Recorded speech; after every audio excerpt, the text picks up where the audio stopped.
Değerli izləyicilər, videonu bəyənib kanala abunə olun ki, hər kəs son xəbərlərdən anında məlumatlansın.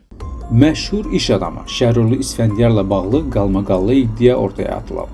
Xəbər verilir ki, onun APA TV-nin əməkdaşlarını gizli şəkildə çəkərək kanalı təhdid etdiyi bildirilir.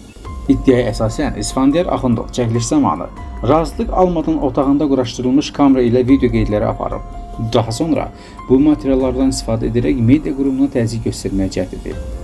Buna səbəbi isə APA TV-də şirkətin tikinti işi apardığı Jasmin Park Qobu layihəsində sakinlərin şikayəti ilə bağlı yayılmanan süjet olub.